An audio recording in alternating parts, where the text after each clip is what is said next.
All right, and so for sheet number 3 here, we're going to go over some of the one-dimensional problems that are going to be on the midterm. And remember, for the midterm, this is a big category, because not only is there going to be some of the multiple choice questions on kinematics, but there's also 2 1D kinematics problems as well as a freefall problem. Both are covered in this section, and so it's important that this is really half of your half of the free response section. So really focus on learning and studying these types of problems. Okay.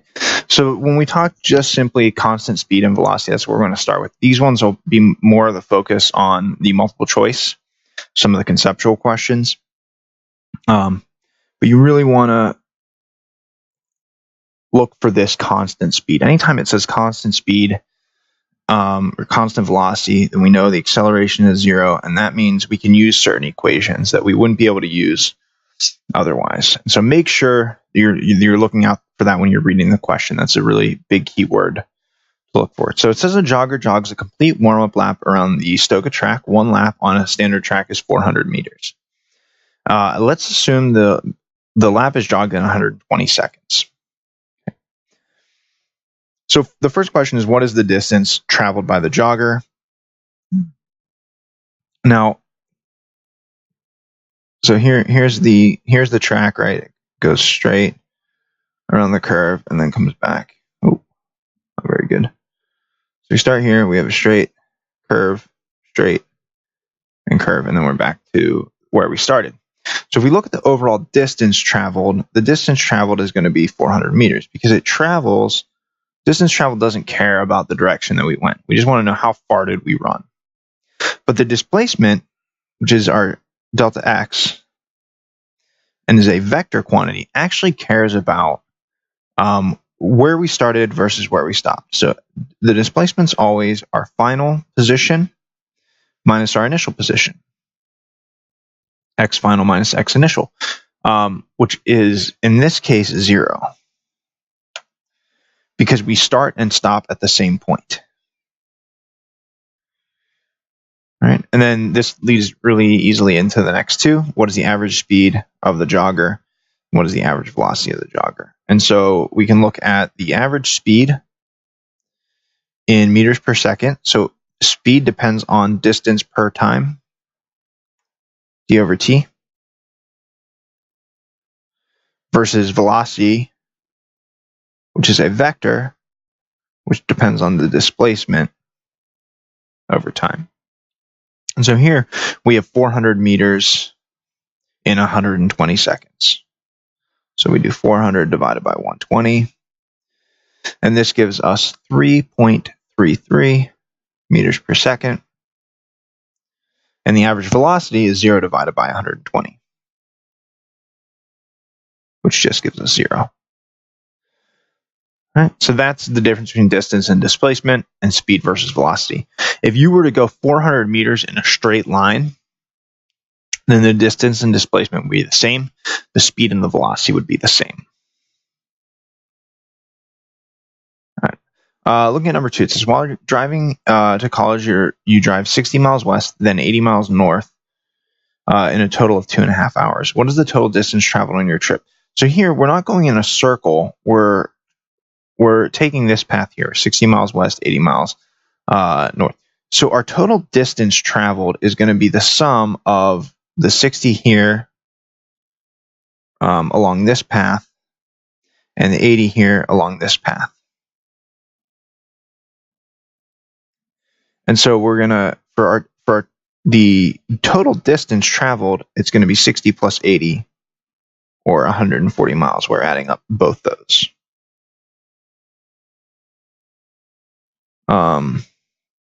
But now let's say that we have the displacement. Now we're just looking from where we started, which is this point here, my initial, to where I'm ending here, which is my final.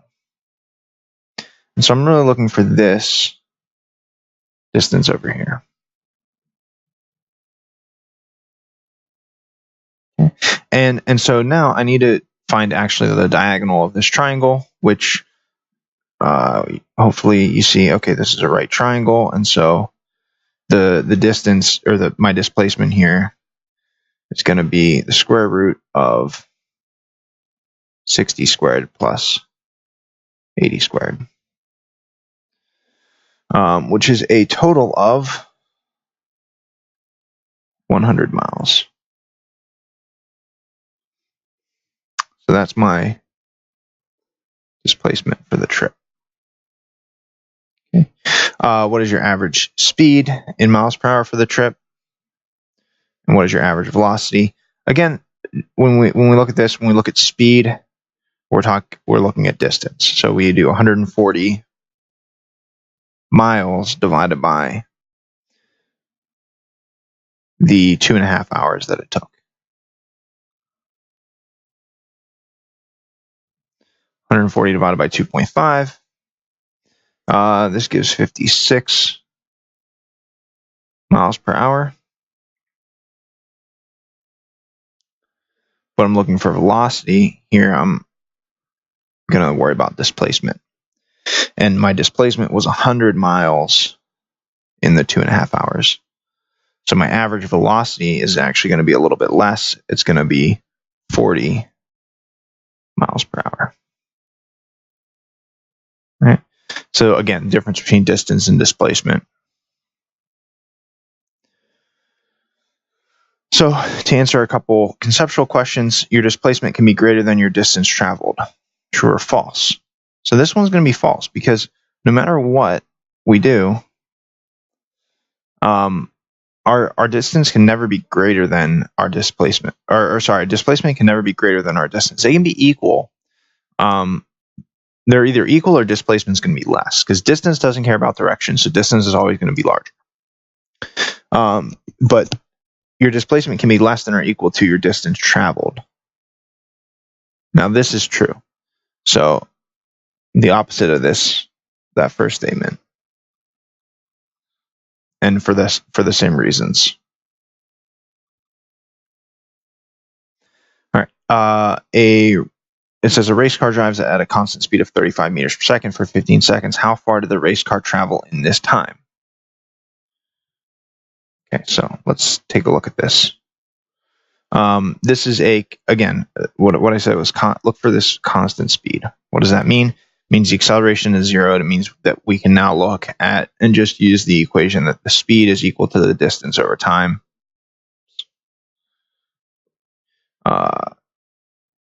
Or velocity equals displacement over time.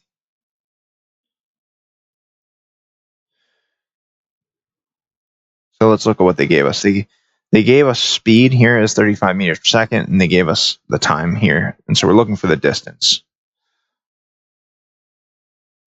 So if I solve this equation for distance, it's distance equals speed times time.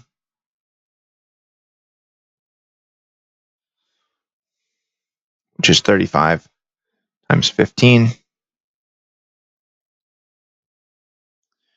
Or 525 meters. All right, so again, once you see that constant speed, you know, okay, distance equals speed times time, speed equals distance over time. Really easy to solve. All right. Number 6, a Boeing 747 is flying from Philly to London at a constant speed. Again, we see constant speed. It's key. They tell us the speed here is 500 miles per hour. London and Philadelphia are separated by about 3,600 miles. So this is our distance here. And now it looks, how long will it take for the plane to reach London? So we're looking for the time. All right, so again, we know speed equals distance per time. And so we can solve for time. Time is distance over speed. When you have an equation with no plus or no addition or subtraction, we can just switch the numerator and denominator from across the equal sign like that. So plug in distance of 3,600 and a speed of 500. We have miles per hour on top and miles on the top. and then miles per hour on the bottom, which means our final answer is going to be in hours, the amount of time it takes. And so we can divide those, we get 7.2 in hours as our units.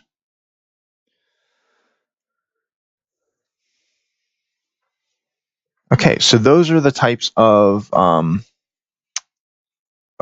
that are going to be on for 1D kinematics conceptual stuff. Now, there's more of what happens when we add in acceleration not being zero, so the speed is now changing.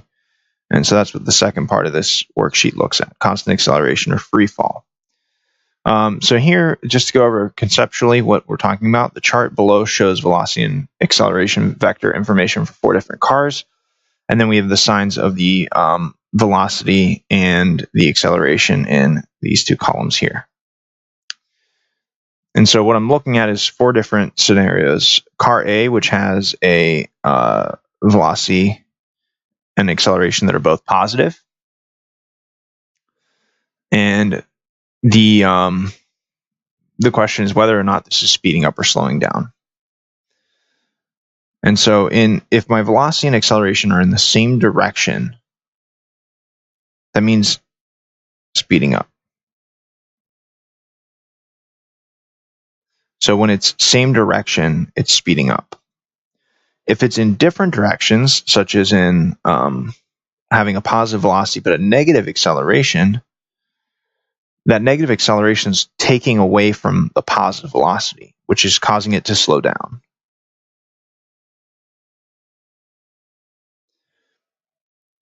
Here, our velocity in car C is negative, which means it's going to the left, this way, but the acceleration is positive, pulling it to the right. And so that means that it must be slowing down as well. Again, the difference in the signs means it slows down. Versus like in car B, right, the velocity is positive and the acceleration is negative, so they're opposing each other. In car A, velocity was positive, acceleration was positive, so it's speeding up. Now in D, it's negative and negative.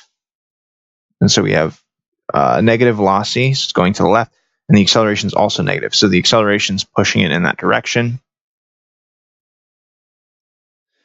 and which means it's speeding up.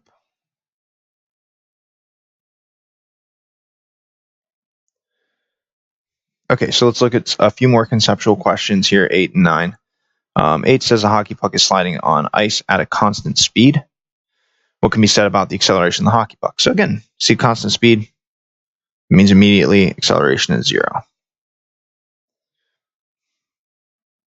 Number 9, a car moving west has an acceleration of 3 meters per second squared. This means that the car's speed is, all right, so now we have to look at the direction. It's moving in the negative x direction, but the acceleration is positive. Well, when it had a negative velocity, but a positive acceleration, that meant that it was slowing down. And so that means the car's speed is slowing down or decreasing by 3 meters per second every second. The number itself is getting larger. Or the number itself is getting closer to 0. Let's say that it's moving at negative 10. The next second it'll be negative 7. So the number itself is getting less negative, but that doesn't mean that it's getting faster. It's getting closer to 0, and so that means it's getting slower. Another concept that you should know is this idea of how is the speed of a car related to the distance it takes to stop. And this is good for you guys as you learn how to drive as well. Thinking about this should maybe make you drive a little bit more carefully. In testing new car brakes, a test driver accelerates to the speed of v and slams on the brakes, coming to rest after traveling a distance d. If the driver were traveling 2 times, 3 times, or 4 times as fast when initiating the brakes, how would the new stopping distances compare to d? Fill in the table below. So the idea here is that if we think of this equation, v final squared equals v initial squared plus 2a delta x. The acceleration and the final velocity are the same for each test in the table. So we're accelerating at the same rate because we're using the same brakes. And the final velocity is 0. And so if I look at this, 0 related to my initial speed and some acceleration a,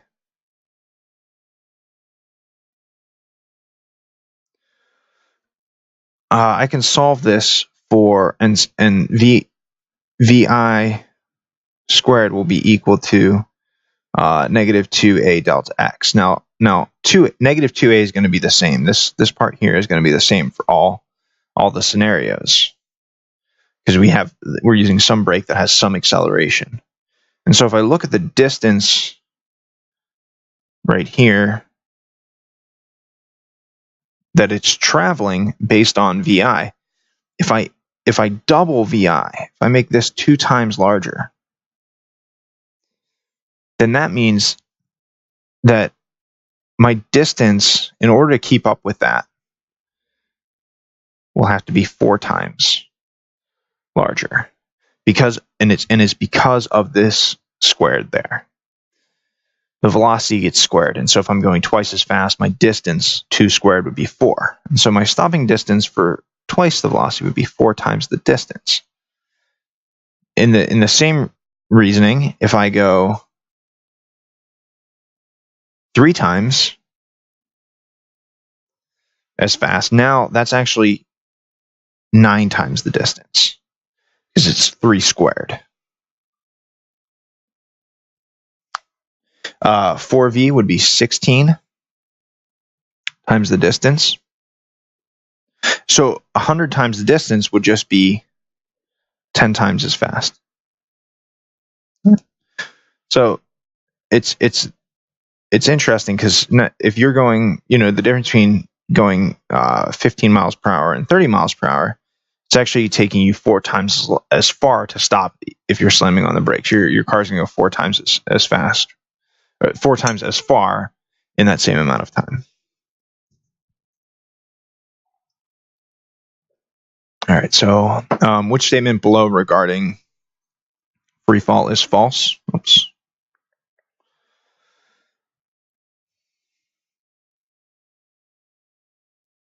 So we have when it says free fall, this is another thing. Free fall means the acceleration is negative 9.8 meters per second squared.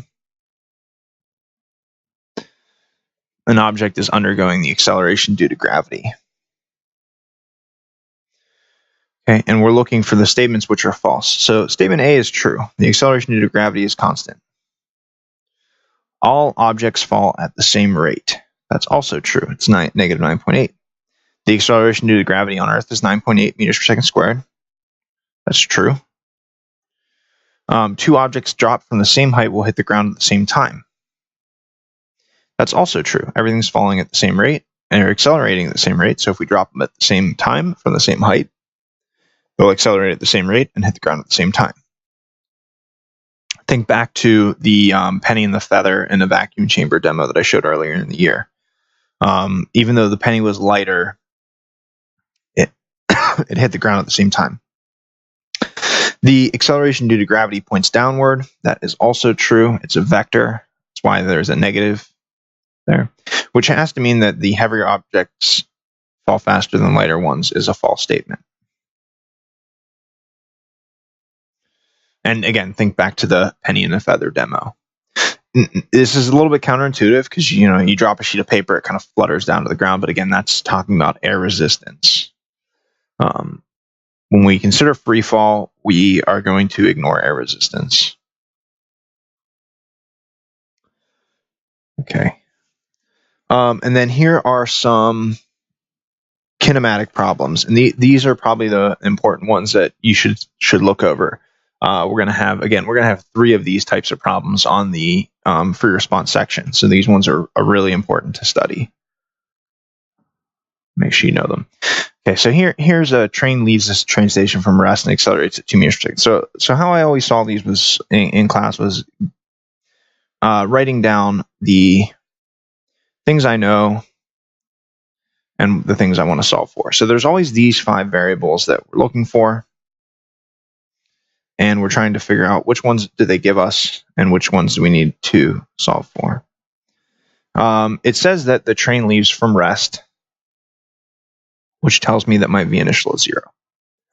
And it says it accelerates at 2 meters per second squared, which is my a.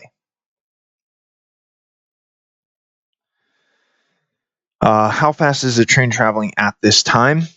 And how long will it take the train to travel 100 meters? So 100 meters is the distance. It asks how long will it take the train to travel? That's the time. So this is part A. And part B is how fast is the train traveling at the time found in part A? That's B. Okay, so we have to do 2 equations to solve. So the first one, I'm gonna look at my equation sheet, which again was attached to the back of this review packet, and will be provided for you on the exam. But this equation sheet has these 4 equations on it.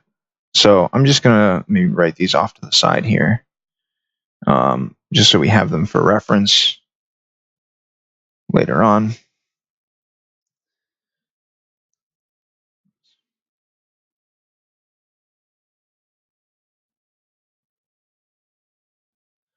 Okay, so if I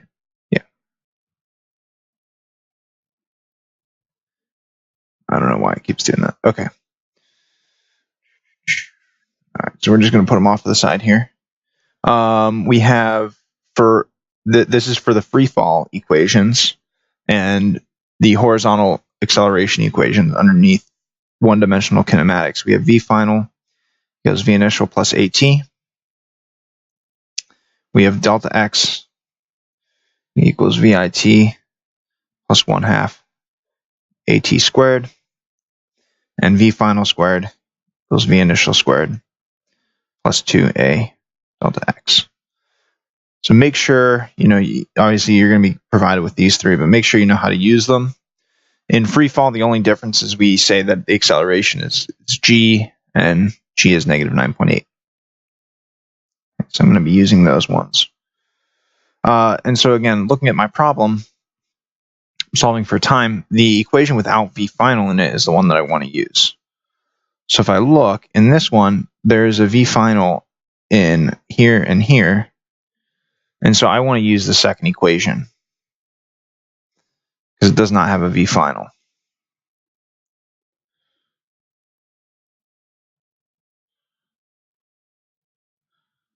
So part A, delta x equals vit plus 1/2 at squared.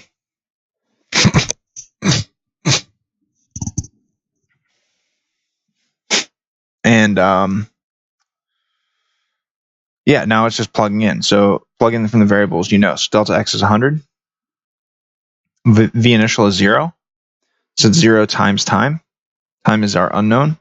And acceleration is 2. So we have plus 1/2 times 2 t squared.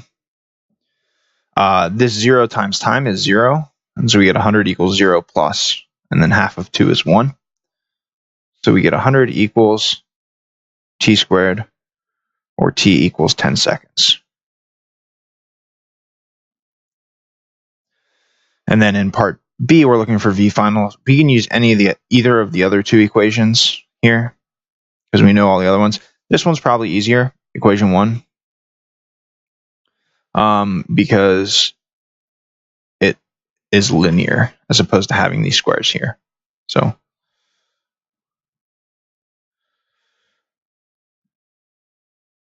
for part B, v final equals v initial plus at. Our v final is what we're looking for. Our v initial is 0. Acceleration is 2, time is 10. 2 times 10, 20 meters per second.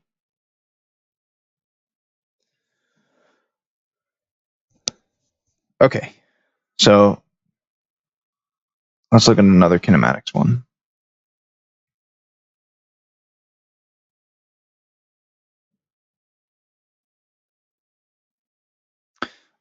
This one's talking about a plane ready for takeoff, accelerating from rest at a rate of 2 meters per second for 38 seconds before taking off. How fast is the plane moving when it takes off? So again, just write down what you know. Another thing you can do is, instead of writing out the chart, you can just label them here. So this is A,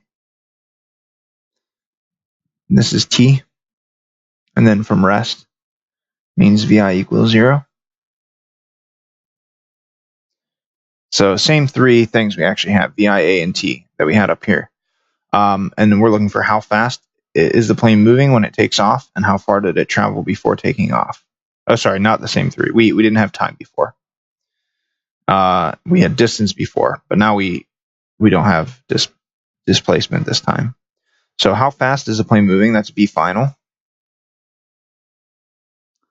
And how far did it go? That's delta x. So these are our two things we're looking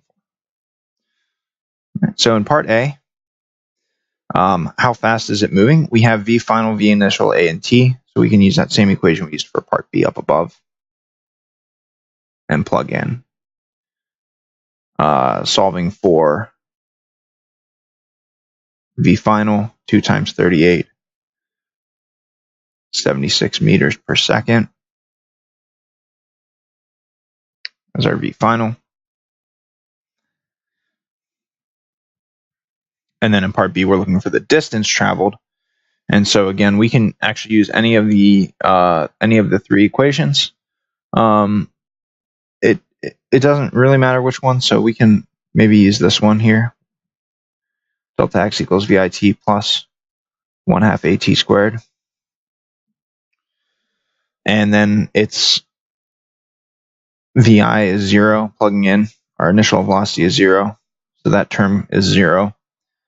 And then our acceleration is 2. And our time is 38 squared. So multiply and square 38, and you get 1,444 meters. Okay. So both those are kinematic problems. And here we have a third kinematic one. When driving your car, you see a stop sign ahead and decelerate at -4 meters per second squared. So this one's a little bit different in that we're coming to rest after traveling 50 meters. And so here our V final is 0. Delta x is 50. How fast were you moving when you began to slow down? So what was my V initial? So here the difference is we're looking for V initial. And our acceleration is -4 meters per second squared. It doesn't mention anything about time. And so we can use the equation that does not have time in it, which is this third equation here.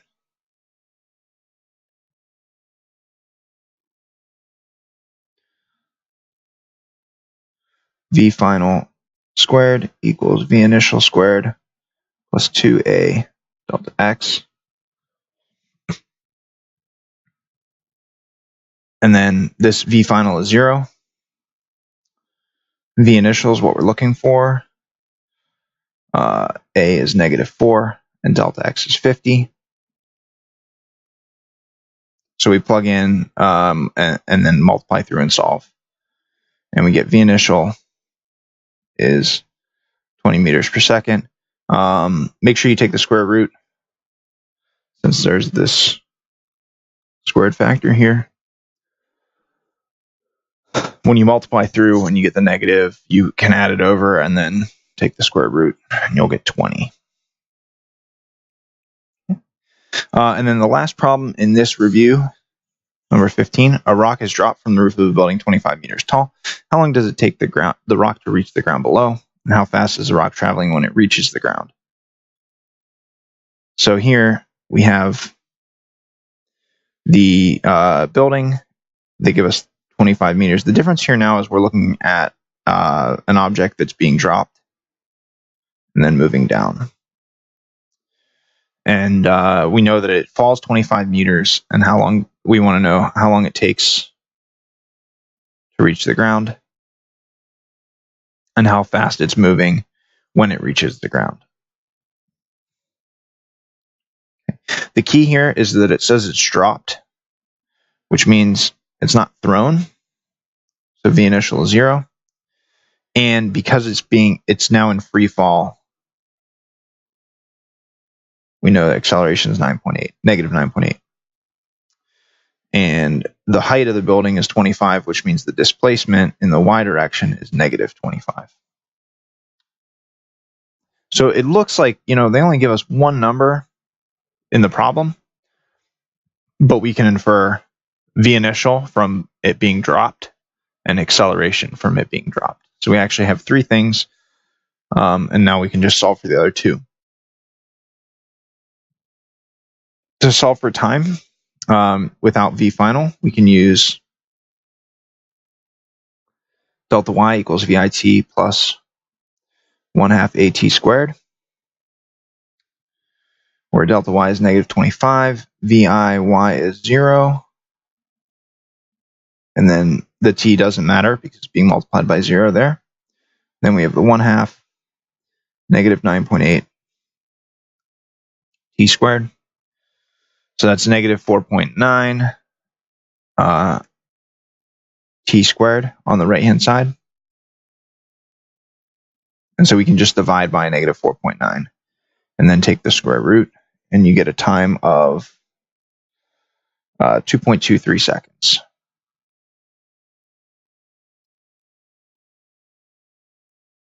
And then to solve for V final, you can use any of the equations. So we can use V final equals V initial plus AT. It's a pretty simple one because our initial velocity is 0, acceleration is negative 9.8, and the time is 2.23, what we just solved for. And you get the negative velocity is negative 22.14 meters per second.